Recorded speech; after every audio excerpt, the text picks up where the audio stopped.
Hello students, welcome you all at Disrupt Academy online classes. Today we are here to discuss about the position of adverb. Before starting this lesson, let me tell you what we had learnt in previous class. In previous class we had learnt about the comparison of adverbs. So let's begin. The first rule is adverb of manner are placed after the verb और after the object if there is any. यानी जो adverb of manner है,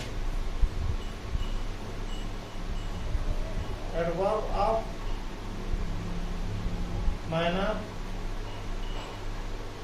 adverb of manner are placed after the verb और object.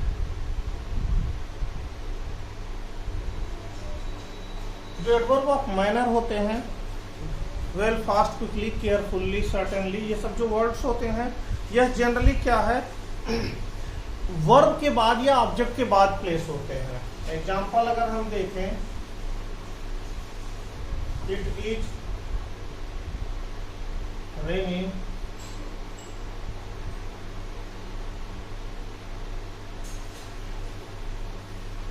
Heavily. तो ये देखो heavily adverb है और यह है वर्ब, वर्ब के बाद प्लेस हुआ है। दूसरे अगर हम देखें, यहां हमने कहा कि वर्ब के बाद प्लेस होता है। Second one, she speaks English. यह यहाँ पे स्पीच, यहाँ इंग्लिश जो है यह ऑब्जेक्ट है, तो इसके बाद यहाँ पे यह प्लेस हुआ है। Second one, adverb of place and adverb of time. Second one जो है adverb of place and time. जो adverb of place and time होते हैं, जो एडवर्ब ऑफ प्लेस है here, there, wherever, everywhere, etcetera, and जो एडवर्ब ऑफ टाइम है now, then, ये जो होते हैं यह प्लेस्ड किए जाते हैं आफ्टर द वर्ब और आफ्टर द ऑब्जेक्ट। तो एडवर्ब ऑफ प्लेस टाइम भी यह वर्ब या ऑब्जेक्ट के बाद ही प्लेस होते हैं। प्लेस आफ्टर द वर्ब और ऑब्जेक्ट। इसके एग्जांपल्स हम देख लें। He will come here। ये देखिए कम वर्ब है और यह क्या है, एडवर्ब ऑफ प्लेस है। सेकेंड वन, दूसरे अगर हम देखें,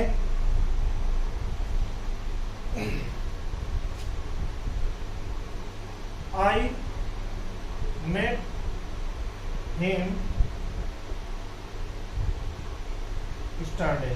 हिम ऑब्जेक्ट है, इसके बाद देखिए प्लेस हुआ है adverb of time. Next one,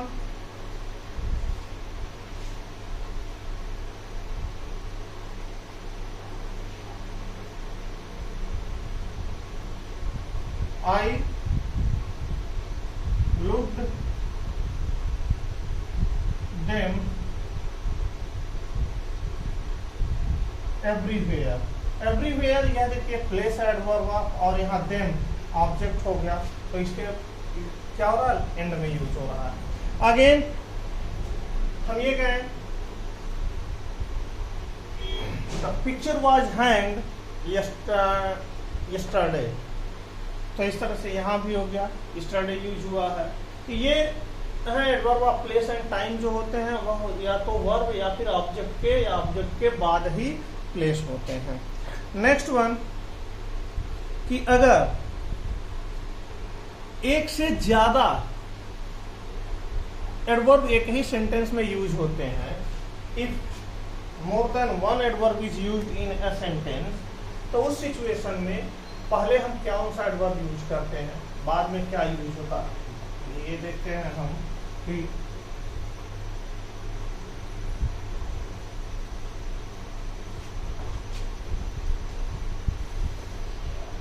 if more than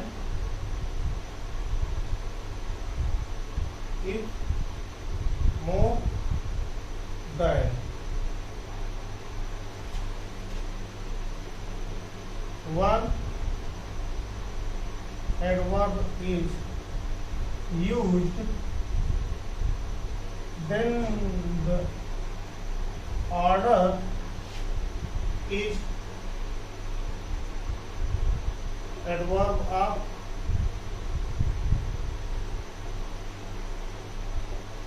manner, place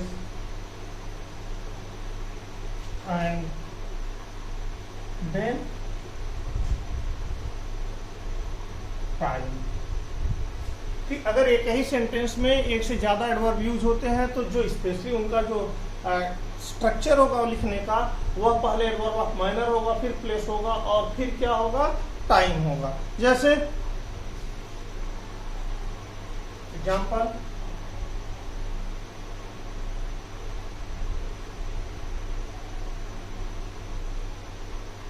she sang well in the concert yesterday। ये देखो well minor, in the concert place और yesterday टाइम है, तो यह क्या है, माइनर प्लेस टाइम। तो ये यहाँ पर है। Next one, we should go there।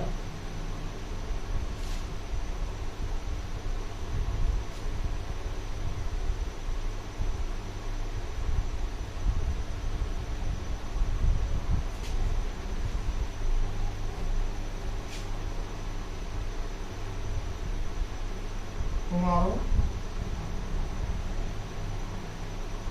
evening। तो यहाँ we should go there, place आपका टुमारो इवनिंग, यह क्या हो गया, टाइम। तो इस तरह से ये यहाँ पे फॉर्मेट होता है जब हम एक से ज्यादा एडवर्ब एक सेंटेंस में यूज कर रहे होते हैं। इसके बाद से है एडवर्ब ऑफ फ्रीक्वेंसी जो होते हैं। Adverb of frequency are generally put between subject and the verb. Adverb of frequency are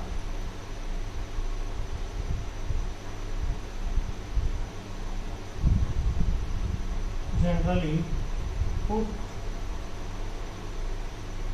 between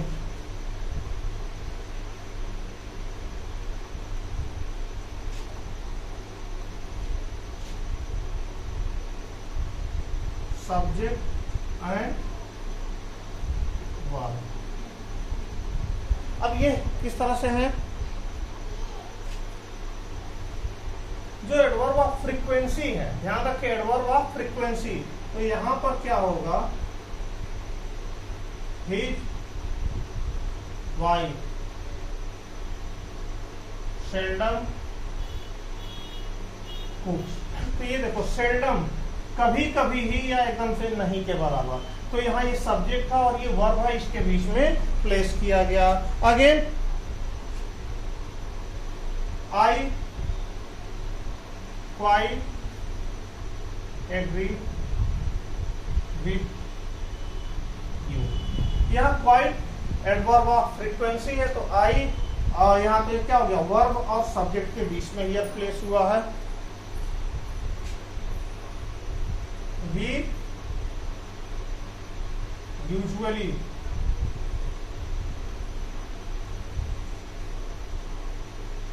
have breakfast at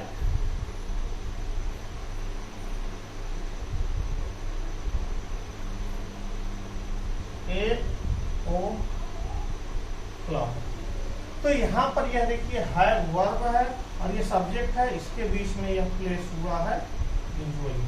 तो ये है जो एडवर्ब ऑफ फ्रीक्वेंसी होते हैं यह जनरली सब्जेक्ट और वर्ब के बीच में प्लेस किए जाते हैं।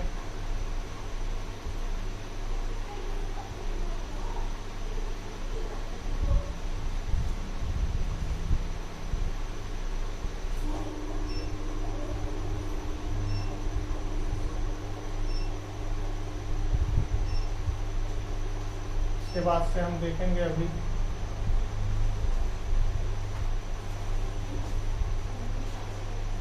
कि अगर जो हमारा वर्ब है वह मोर देन वन वर्ड है,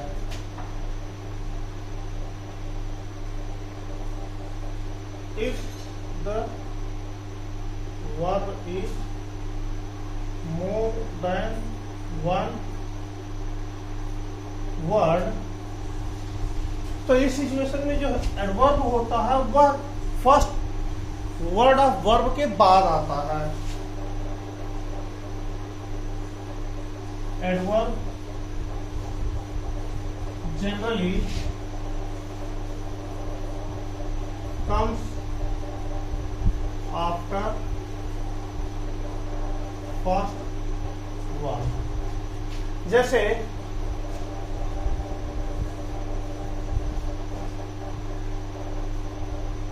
he has never seen a tiger। तो यहाँ पे ये देखो वर्ब है हैज सीन, तो नेवर क्या हुआ, दोनों के बीच में प्लेस हुआ है। ऐसे ही my uncle has just gone out.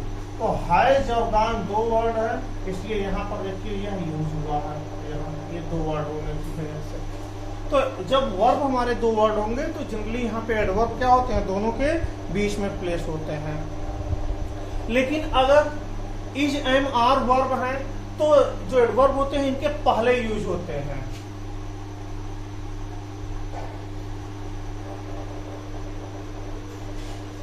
Adverb are used before each time are generally।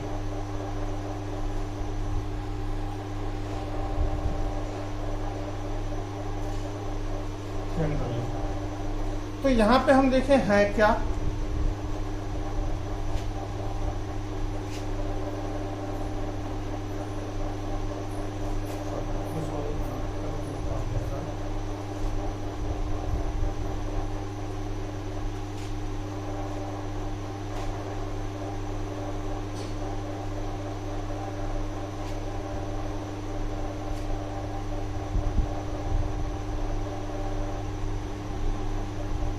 generally adverb of frequency are used after each am or part verb in a sentence। जो is am are was verb use होते हैं, has have, इसके बाद is am are was verb के बाद generally sentence use होते हैं। और इसमें हम देखें I am never late for school. ये देखो एम है और जो यहाँ पर नेवर है यह क्या है, एडवर्ब ऑफ फ्रीक्वेंसी है, तो कभी लेट नहीं होते, जो कि एम के बाद यूज हुआ है। या फिर he is always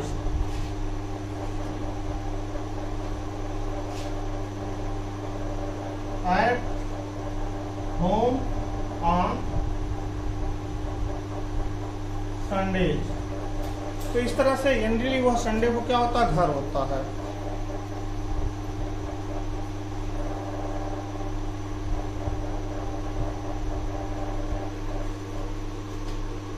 Seventh one is adverb are used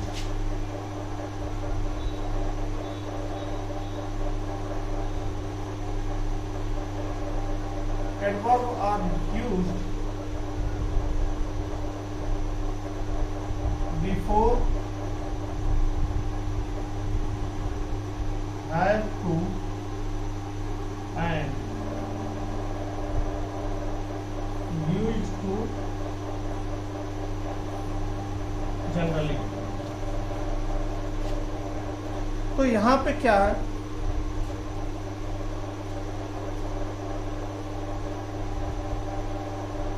I often had to go to college. I often have to go to college on foot। तो जो कि यहाँ हैव टू जब यूज हुआ है तो इसके पहले यूज हुआ है। या फिर जनरली अगर हम देखें he always use to agree with me, या फिर ही ऑलवेज एग्री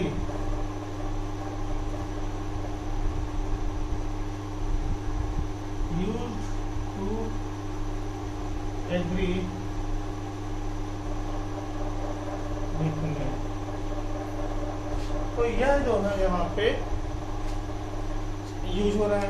नेक्स्ट में अगर हम कुछ यूजेस देखें तो यहाँ देखिए हैव यूज टू और हैव टू के पहले क्या है, ऑलवेज या ऑफन यूज हुआ है। तो हैव टू या यूज टू के पहले हमारा जनरली एडवर्ब यूज होगा।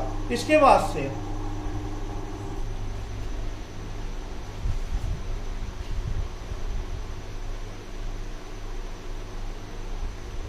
उसके बाद देखते हैं एग्जाम्पल क्या है।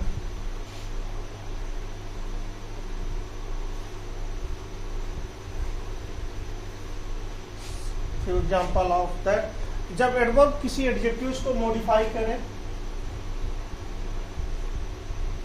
When an adverb modifies some adjectives or another adverb। तो इस सिचुएशन में क्या है कि जो एडवर्ब होता है वह इसके पहले होता है।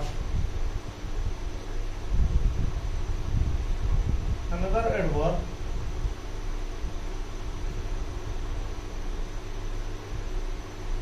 सच एडवर्ब कम्स बिफोर देम। तो यहां पे क्या है, एग्जाम्पल देखते हैं। ही इज, जैसे एग्जाम्पल में हम अगर देखें तो he is a rather lazy boy. तो यहां पर यह देखिए बॉय यानी कि क्या है, लेजी एडजेक्टिव है, तो यहां यह एडवर्ब उसके पहले यूज हो रहा है।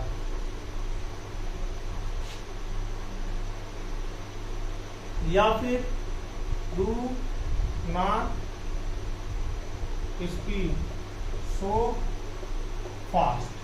तो फास्ट यहाँ देखिए एडवर्ब है, तो इसके पहले जो एडवर्ब हो रहा है यूज, उसके पहले यूज हो रहा है। तो यानी जब कोई एडवर्ब किसी एडजेक्टिव या एडवर्ब को क्वालिफाई करेगा तो वह उसके पहले ही यूज होगा। नेक्स्ट वन हम देखें, इसमें क्या है, लेकिन अगर कभी कोई वर्ड एनफ है और किसी जो है कि एडजेक्टिव्स को क्वालिफाई करता है तो वह इसके बाद आता है। यानी द वर्ड एनफ, कई बार ये एग्जामिनेशन क्वेश्चन आजकल कॉम्पिटिटिव एग्जाम में कि एनफ का यूजेस देता है। तो ये ध्यान रखें कि the word enough is always used after the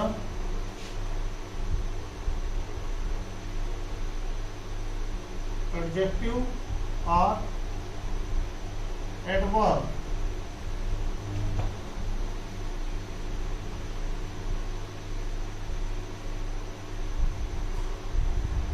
which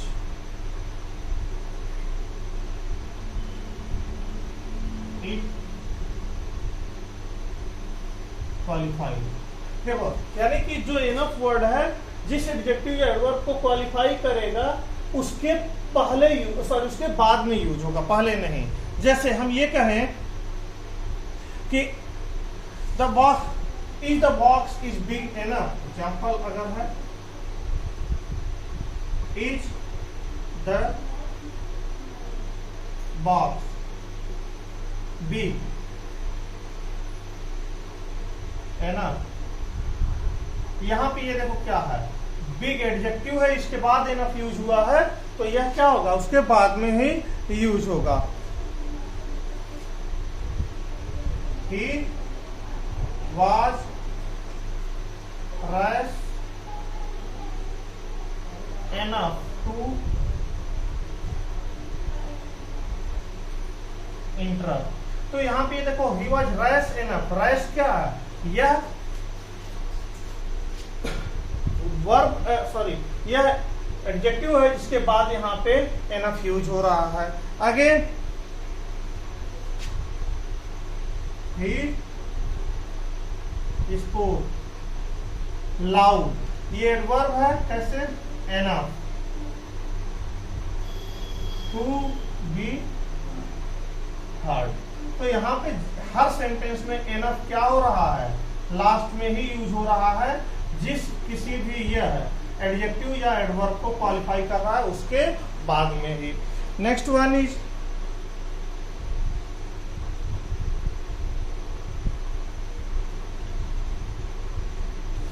students, इस सेंटेंस में हमने आपको यहाँ पे position and order of adverb के बारे में बताया।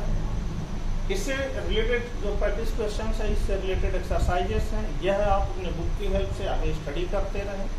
प्रैक्टिस क्वेश्चंस आगे की क्लासेस में आपको व्हाट्सएप ग्रुप के थ्रू कंप्लीट करवाई जाएंगी।